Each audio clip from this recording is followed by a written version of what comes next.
மரியாதைக்குரிய ரத்தினம் கல்வி குழுமத்தினுடைய சேர்மன் திரு மதன் அவர்களுக்கும் மரியாதைக்குரிய அவருடைய துணைவியாளர்களுக்கும் என்னுடைய பணிவான வணக்கம். என்ன மாதிரியே சீஃப் கெஸ்டாக வந்திருக்கக்கூடிய டிட்கோ மேனேஜிங் டைரக்டர் சந்தீப் நந்தூரி அவர்களுக்கும் என்னுடைய பணிவான வணக்கத்தை தெரிவிச்சுக்கிறேன். அதுக்கப்புறம்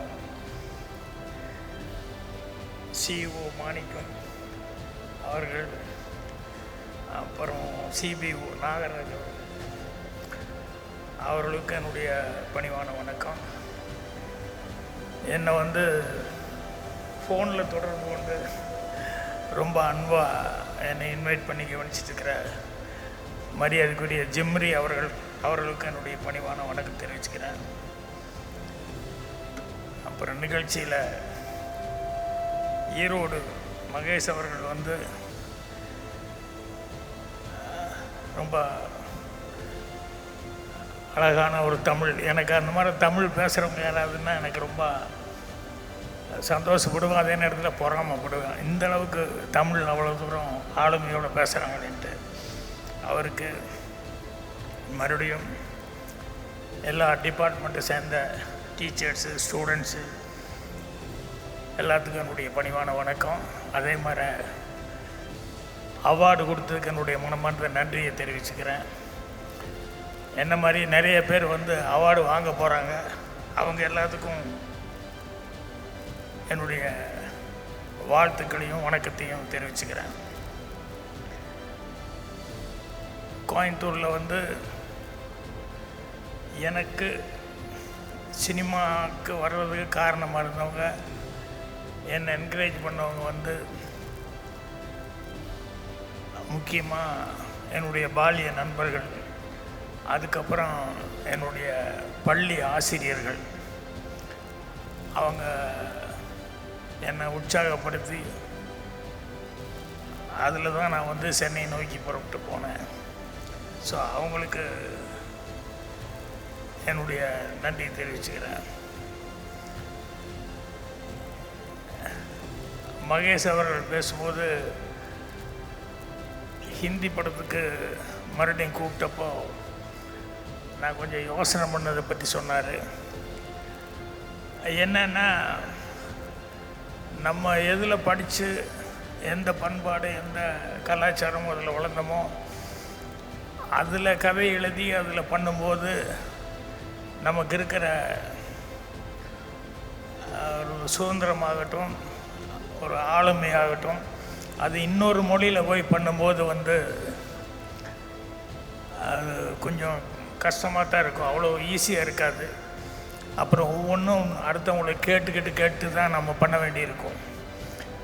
ஸோ அதனால தான் நான் ஆல்ரெடி தமிழில் எழுதின படத்தை அதையே ரீமேக்காக பண்ணும்போது கொஞ்சம் எனக்கு ஈஸியாக இருந்து அதனால் பண்ணேன். ஆனால் புதுசாக எழுதி அதிலையே பண்ணணும் அப்படின்னு சொன்னோம்னா அது கொஞ்சம் சிரமமாக இருக்கும். அப்படிங்கிறதுனால தான் அந்த நேரத்தை தமிழுக்கு நம்ம எதில் வளர்ந்து எதில் ஆளானமோ அதுக்கே செலவு பண்ணுவோம் அப்படின்னு சொல்லி தமிழ்லேயே நான் கண்டினியூ பண்ணிகிட்டு இருந்தேன். அதே மாதிரி இந்த மாதிரி காலேஜ் ஃபங்க்ஷனுக்கெல்லாம் வரும்போது எல்லோரும் ஆங்கிலத்தில் இங்கிலீஷில் பேசுவாங்க. எனக்கு அது ரொம்ப கொஞ்சம் சங்கோச்சமாக இருக்கும். ஏன்னா நம்ம அந்தளவுக்கு காலேஜில் படிக்கலை. எனக்கு இங்கே படிக்கும்போது காலேஜ் வரைக்கும் போனேன். ஆனால் காலேஜுக்கு போயிட்டு காலேஜில் படிப்பில் அதிகமாக மைண்டு போகலை. என்னென்னா, எடுத்துனையுமே எல்லா பாடமுமே இங்கிலீஷில் சொல்லும்போது எனக்கு ஃபாலோ பண்ணுறது ரொம்ப கஷ்டமாக இருந்தது. அதனால் காலேஜில் எழுந்திரிச்சு நான் புரியலன்னு சொல்லும்போது ப்ளீஸ் ஒன் மோர் சார் அப்படின்னு சொல்லி கேட்டேன். Professor not one more once more அப்படின்னு சொல்லி கொடுத்தாரு. அதே மாதிரி கிளாஸில் அதே மாதிரி காலேஜில் படிக்கிற நேரத்தில் கான்சன்ட்ரேஷன் பூரா படிப்பு மாதிரி இல்லாமல் எனக்கு இந்த சினிமாவை நோக்கி இருந்ததுனால காலேஜில் சரியாக உட்காந்து காலேஜுக்கு உண்டான படிப்பை நான் படிக்க முடியல. எனக்கு இன்னும் ஞாபகம் இருக்கேன், காலேஜில் மேத்ஸ் ப்ரொஃபஸர் ராஜமன்னார்னு சொல்லி அவர் வந்து அட்டண்டன்ஸ் எடுக்கும்போது நம்பர் 1 எஸ் சார் மங்க, நம்பர் 2, நம்பர் 3, நம்பர் 4 அப்படி சொல்லிகிட்டே வருவார். நம்பர் 5க்கு அப்புறம் நம்பர் 6 அப்படிங்கும்போது ஸ்லோவாக நிறுத்திடுவார். ஏன்னா நான் தான் 6. நம்பர் 6ன்னு அப்படியே மெல்ல என்ன பார்ப்பார். எஸ் சார் அப்படிம்பேன். Mister 6, why don't you go to the canteen and have a cup of coffee and tea and spend your valuable time there அப்படிம்பார். ஏன்னா கிளாஸில் நான் ஏதாவது தொல்லைப்படுத்திகிட்டு இருப்பேன்னு. Okay sir, thank you, but I need company sir அப்படின்னு சொல்லிட்டு என் கூடையும் 2-3 ஃப்ரெண்ட்ஸுகளையும் கூப்பிட்டு போயிடுவேன். ஸோ அப்படி வந்து படிக்கிற நேரத்தில் வந்து என்னால் விளையாட்டுத்தனமாக இருந்தது, சினிமாவில் கான்சன்ட்ரேஷனாக இருந்தது. அதுக்கப்புறம் சென்னைக்கு போனதுக்கப்புறம் நானாக வந்து ஒரு ப்ராவர்பு புக்கு இதெல்லாம் வாங்கி அதிலெல்லாம் படித்து ஓரளவுக்கு யாராவது இங்கிலீஷில் பேசினா புரிஞ்சுக்கிற அளவுக்கு திருப்பி அரைகுறையாக கூட பதில் சொல்கிற அளவுக்கு என்ன நான் வந்து வளர்த்துக்கிட்டேன். அதில் தான் அமிதாப் பச்சன் அவர்களுக்கெல்லாம் இங்கிலீஷில் வந்து நான் கதையை சொல்லி ஓகே பண்ணி அந்த படம் மிகப்பெரிய வெற்றியாச்சு. அதே நேரத்தில் இந்த சைனா டூரு போனப்போ தான் எனக்கு அந்த இங்கிலீஷ் பேச முடியலங்கிற அந்த ஒரு காம்ப்ளெக்ஸ் இருந்தது. அது வந்து போச்சு. என்னென்னா, அந்த சைனாவில் வந்து ஒரு கடையில் போய் பூர்ணிமா இவங்கெல்லாம் வந்து ஏதாவது பர்ச்சேஸ் பண்ணிகிட்டு இருக்கும்போது அங்கே இருக்கிற பொண்ணுங்க ஸ்டாஃபுக்கிட்ட இந்த பேரம் பேசி ஏதோ பேசும்போது பார்த்தா இவங்க இங்கிலீஷில் பேசினா அவங்களுக்கு டக்குன்னு அந்த கடையில் ஒரு 20 பேர் 25 பேர் பக்கம் இருப்பாங்க. அவ்வளோ பெரிய கடையில் அவ்வளோ ஸ்டாஃப்ஸ் இருப்பாங்க. ஆனால் அவங்க டக்குன்னு உடனே கால்குலேட்டர் கொடுத்துருவாங்க. அவங்களால பேச முடியாது. அந்த ரேட்டெல்லாம் சொல்கிறது டக்குன்னு அடித்து ப்ளீஸ் அப்படிம்பாங்க. அவங்க ஏதாவது அடிக்கிறது அவங்க அடித்து இப்படி காமிப்பாங்க. இவங்க எதாவது பேசுனா இவங்களுக்கு புரியல அப்படின்னு சொன்னால் கூட ப்ளீஸ் அப்படின்னு சொல்லி கால்குலேட்டர் கையில் கொடுப்பாங்க. அப்போ சரியாக பேச வரலன்னா இங்கிருந்து அந்த கடைசியில் இருக்கிறவங்க யாருக்கா ஒருத்தர் கூப்பிடுவாங்க, இந்த கடைசியில் யாரையாவது கூப்பிடுவாங்க. அவங்க பிஸியாக இருந்தாங்கன்னா ப்ளீஸ் வெயிட் அப்படிம்பாங்க. ஸோ அவ்வளோ பெரிய கடையில் அந்த 25-30 ஸ்டாஃபில் வந்து ஒரு 3-4 பேருக்கு மட்டும்தான் இங்கிலீஷில் வந்து ஓரளவுக்கு பேச முடியும். ஆனால் சைனாவினுடைய வளர்ச்சி அப்படிங்கிறது வந்து இன்றைக்கி அதுவும் ஒரு வல்லரசு நாடாக எந்த விதத்துலேயும் வந்து குறைஞ்சி போகல. ஆனால் அவங்க வந்து இங்கிலீஷை கற்றுக்கிறத விட அவங்களுடைய பாஷையிலேயே அவங்க கற்றுக்கிட்டு இவ்வளோ பெரிய அச்சீவ்மெண்ட்டுக்கு வந்திருக்காங்க அப்படின்னு சொல்லும்போது மிகப்பெரிய ஒரு சந்தோஷமாக இருந்தது. அதே மாதிரி அவங்க ரெஸ்ட் ரூமுக்கு போகும்போது அதில் ஒரு இதை எழுதி போட்டிருந்தாங்க. என்னென்னா, ரெஸ்ட் ரூமுக்குள்ளே போய் அப்படி நிற்கும்போது if you move 1 step forward the total civilisation moves forward அப்படின்னு சொல்லி எழுதி போட்டிருந்தோம் இங்கிலீஷில். ஸோ அந்த இங்கிலீஷ் வந்து தட்டுப்பாடாக இருக்கிற அந்த நாட்டில் கூட ஃபாரினர்ஸ் வரும்போது எவ்வளோ உபயோகமான ஒன்றை எழுதணும், நம்ம எப்படி ஒழுங்காக நடந்துக்கணும் அப்படின்ட்டு அந்த இடத்துல அதை யூஸ் பண்ணது அப்படிங்கிறது ரொம்ப எனக்கு அவ்வளோ தூரம் நெகிழ்ச்சியாக இருந்தது. ஸோ அதுக்கப்புறம்தான் அந்த காம்ப்ளெக்ஸ், அந்த இங்கிலீஷில் பேச முடியல அப்படிங்கிற அந்த காம்ப்ளெக்ஸ் வந்து எனக்கு கொஞ்சம் என்னை விட்டு கொஞ்சம் அப்படி தான் இருந்துச்சு. ஸோ இன்றைக்கி இங்கே வந்து இந்த ஐகான்ஸ் ஆஃப் கோயம்புத்தூர் அப்படின்னு சொல்லி இதில் கலந்துக்கிட்டு அவார்டு வாங்கிறதுலையும் அவார்டு கொடுக்கறதையும் எனக்கு யாரெல்லாம் என்னை என்கரேஜ் பண்ணவங்களோ அவங்க எல்லாத்துக்குமே என்னுடைய மனமார்ந்த நன்றியை வந்து நான் தெரிவிச்சுக்கணும்.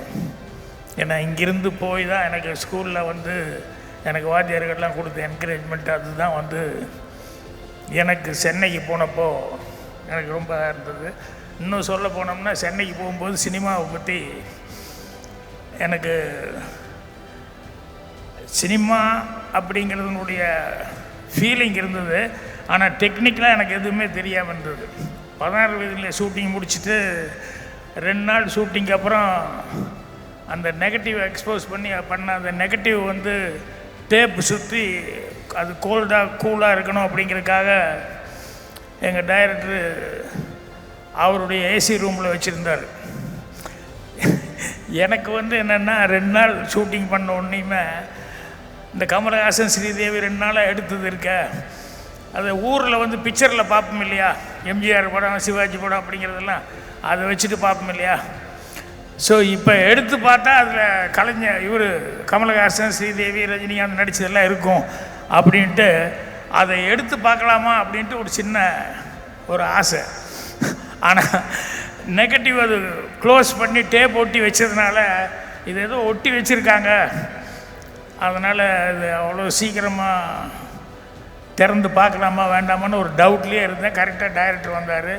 என்னையா அதையே பார்த்துட்ருக்கேன்னு. இல்லை சார், அதை எடுத்து பார்த்தா முந்தா நேற்று நடித்ததெல்லாம் இருக்குமா தான் ஓப்பன் பண்ணி பார்க்கலாமான்னு நினச்சேன்.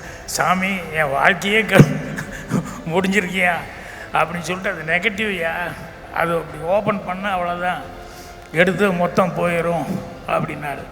என்னென்னா சினிமா வந்து அந்தளவுக்கு ஒன்றுமே தெரியாமல் தான் உள்ளே போனேன். அதுக்கப்புறம் ஒவ்வொன்றா தான் கற்றுக்கிட்டேன். லைஃபுக்கு என்ன தேவை அப்படிங்கிறதெல்லாம் அவன் சொல்லி கொடுத்ததெல்லாம் வந்து என் மைண்டில் அதை நான் நல்லா மனசில் பதிய வச்சதுனால தான் என்னால் சென்னையில் போய் இன்றைக்கெல்லாம் எல்லோரும் பாராட்டுற அளவுக்கு நான் 50 வருஷம் சினிமாவில் இருந்ததுக்கு வந்து இப்போ ஒரு விழா எடுத்தப்போ சிஎம்லேருந்து அவர் சீனியர் ஆர்டிஸ்ட்டு ரஜினி சார், கமல்லேருந்து இளையராஜாலேருந்து எல்லாருமே வந்து இண்டஸ்ட்ரியல்கள் எல்லாருமே வந்து கலந்துக்கிட்டு என்னை பாராட்டினதுங்கிறது எனக்கு ரொம்ப பெருமையாக இருந்தது. அது எனக்கு கிடைத்த பெருமையும் இல்லை, நம்ம கோயம்புத்தூருக்கு கிடைத்த என்னால் பண்ண முடிஞ்ச இப்படி ஒரு பெருமை அப்படிங்கிறது எனக்கு ரொம்ப சந்தோஷமாக இருக்குது. ஸோ அதனால் இந்த இடத்துல இன்றைக்கி வந்து இந்த காலேஜ் ஃபங்க்ஷனில் கலந்துக்கிறது ரொம்ப சந்தோஷமாக இருக்குது. மீண்டும் மீண்டும் இதை 7 வருஷமாக வந்து இந்த அவார்டு கொடுத்துட்ருக்காங்க அப்படின்னு சொல்லி மாணிக்கம் அவர்கள் வந்து சொன்னார். இது என்னென்னா அவ்வளோ ஒரு உற்சாகமாக இருக்கும். மீண்டும் மீண்டும் எல்லோருக்கும் இது மாதிரி அவார்டு வாங்கணும் அப்படிங்கிற அளவுக்கு ஒரு தூண்டுதலாக இருக்கும். அதனால் உங்களுடைய சேவை தொடரணும். இன்னும் நிறைய பேர் லைஃப்பில் வந்து சாதிக்கிறவங்க ஐகான்ஸ் ஆஃப் கோயம்புத்தூர் அப்படிங்கிற வந்து நிறைய பேர் வரணும் அப்படின்னு சொல்லி கேட்டுக்கிறேன். மீண்டும் அந்த காலேஜ் ஸ்டூடெண்ட்ஸு, அதே மாதிரி சொல்லிக் கொடுக்குற ப்ரொஃபஸர்ஸ், ஏன்னா டீச்சர்ஸ் அப்படிங்கிறது தான் வந்து ரொம்ப முக்கியம். அது வந்து ஒவ்வொரு ஸ்டூடெண்ட்டும் அதை ஃபீல் பண்ணணும். ஸோ எல்லாத்துக்கும் மீண்டும் ஒரு முறை என்னுடைய நன்றியை தெரிவிச்சுக்கிறேன். மீண்டும் ஒரு முறை என்னுடைய அச்சீவர்ஸ் அவங்க எல்லாத்துக்குமே என்னுடைய வாழ்த்துக்களை தெரிவித்து எனக்கு அவார்டு கொடுத்ததுக்காக என்னுடைய மனமார்ந்த நன்றியை தெரிவிச்சுக்கிறேன். நன்றி, வணக்கம்.